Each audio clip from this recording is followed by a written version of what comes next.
1941 was a memorable year in the annals of the United States Navy. And it also marked the beginning of the Navy's Combat Artist Corps, a program that now has its own traditions, its own history. Some of its pioneers, Commander Standish Backus, Hugh Cabot,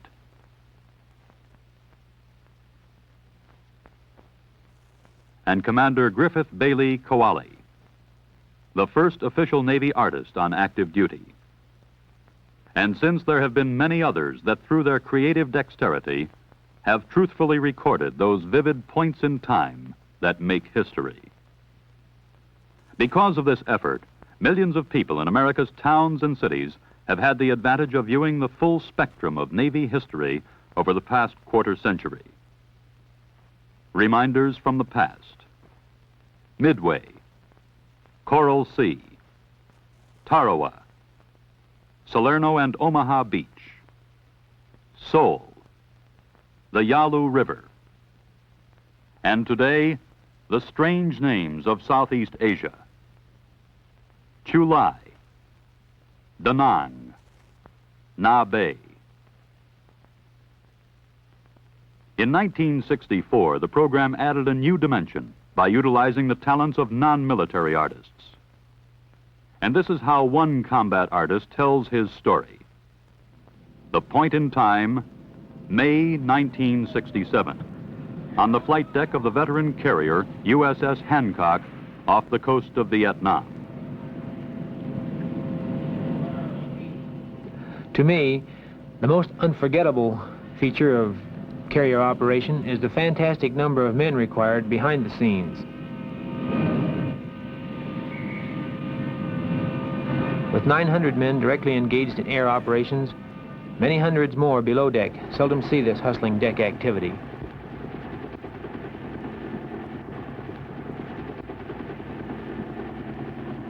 Undoubtedly, the most spectacular items of the ship's equipment are her catapults. These giant slingshots can hurl 24 tons of airplane into the air in just over 200 feet. Everything in flight operations is in a high key. You have screams of jet engines, exploding afterburners, the kerosene-scented wind, the accelerated actions of the men, the many brilliant colors. They all compete for attention in a picture of precision and teamwork.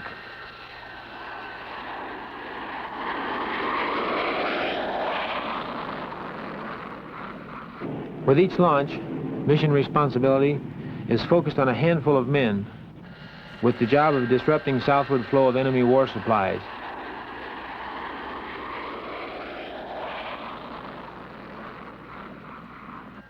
And when they return, there's an air of homecoming, something stirring about it, like a flag passing in a parade. Whatever it is, you can't watch it sitting down.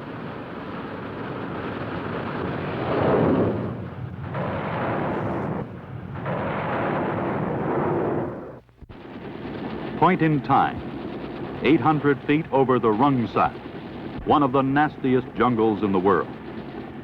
This 400 square mile area, lying between Saigon and the sea, is a treacherous network of dense jungle and waterways, and the site of extensive Viet Cong activity.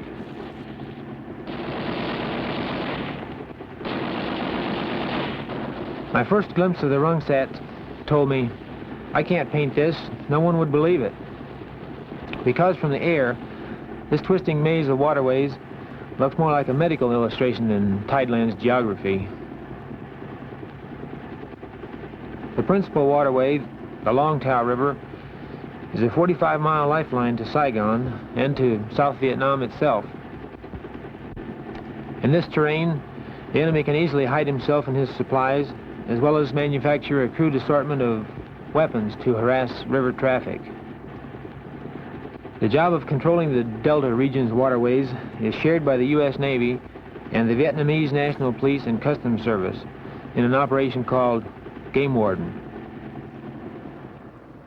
And from this riverbank office, the senior American advisor directs the Rung Sat activities of our river patrol boats and minesweepers, the mainstays of Operation Game Warden.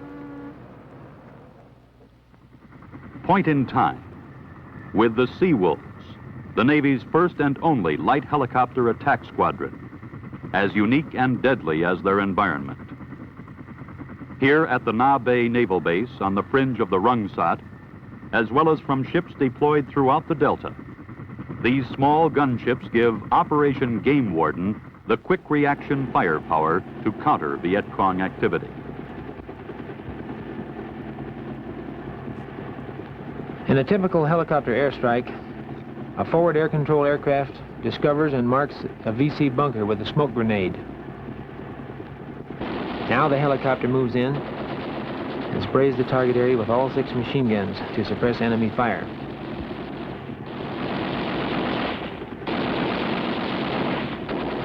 This allows the pilot to aim and launch the helo's primary firepower, a total of 14 devastating 2.75 rockets.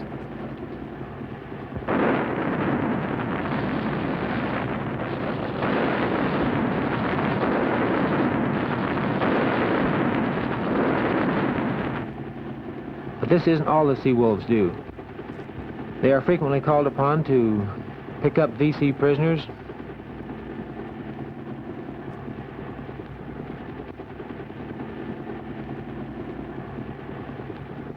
or, as you see here, they often serve as artillery spotters.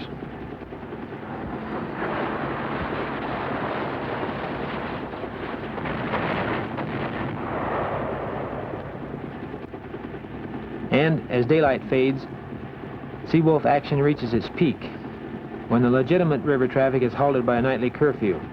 This is the signal for the nocturnal VC to take over the waterways. But it's also the signal for the Sea Wolves to strike the enemy one more time before night falls. Point in time. A penetration mission deep in Viet Cong-held territory with the Navy SEALs, an organization considered to be the most deadly combat team in military history. This is a new breed of Navy man, and as a highly specialized countermeasure against enemy Delta operations, their harrowing storybook tactics are becoming legendary examples of fighting quality and discipline. Nighttime in the Rungsat is no longer the uncontested domain of the VC. The SEALs are there too. Mobility, stealth, highly developed self-control, and refined covert tactics are their fighting tools by which they gather the vital information necessary to counter daily enemy activity.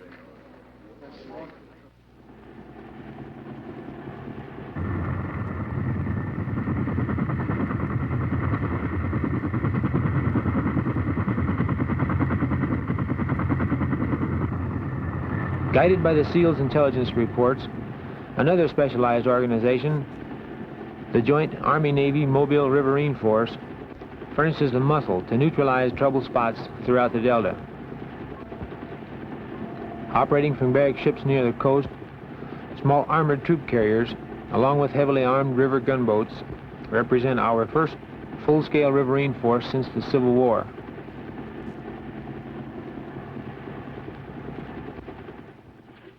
Point in time. The Marine Corps Air Station, Chulai, with one of the Air Force Tactical Air Control Units.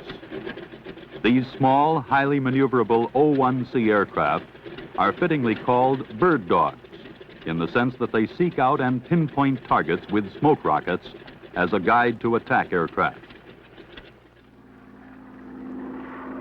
Forward air control is an essential ingredient in performing close air support for ground forces, since today's high-velocity aircraft does not permit the pilot adequate time for target identification. Once the target is marked, the bird dog must quickly make an exit to make way for the Phantom jets attacking with 750-pound bombs.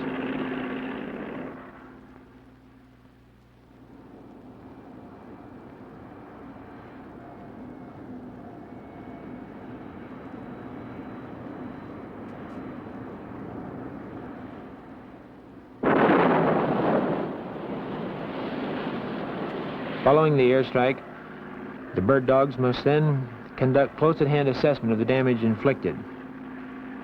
Dozens of patched bullet holes on these small aircraft attest to the danger of this phase of the air controller's job. Point in Time, with our combat artist at Marine Air Group 13, July, the staging area for supersonic Phantom jets that perform the important role of close air support for Marine ground troops throughout Vietnam's northern provinces. You don't simply climb into the world's fastest, most high-performance military jet and go for a joyride. Before you can get close to the airplane, it takes days of indoctrination, ejection seat drills, decompression chamber and physical qualification clearance, and jungle survival training.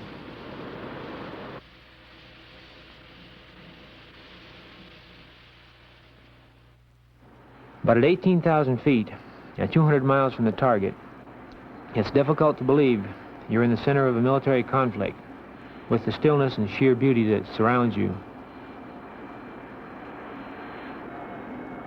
Even the familiar demilitarized zone, the center of bitter fighting, looks peaceful below.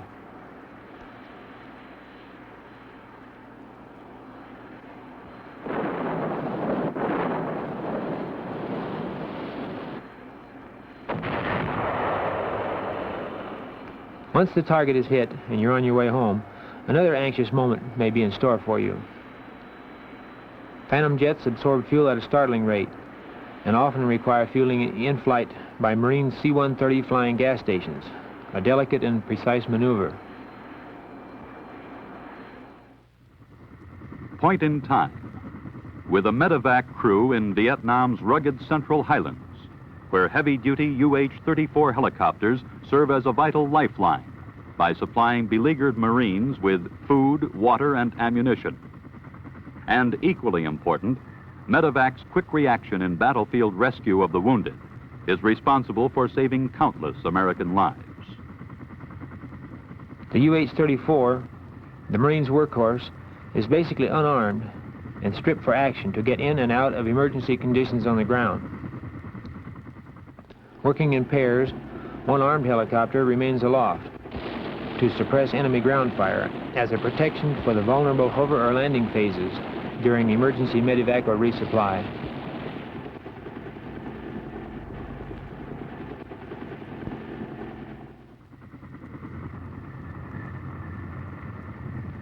Also, medevac's military missions are frequently interrupted to alleviate civilian emergencies in the numerous villages beneath their flight path. A war, under any conditions, is an awesome and tragic event. But when it's there, it's fertile ground for the artist. For when bravery and deeds are commonplace, it bears the full spectrum of human emotions and brings the quality of the human spirit to the surface. And I, for one, feel privileged that I had the opportunity to participate as a combat artist. And so, with the brush and palette as his working tools, this man joins the growing list of military and civilian artists that will continue to enrich our understanding of these points in time that make history.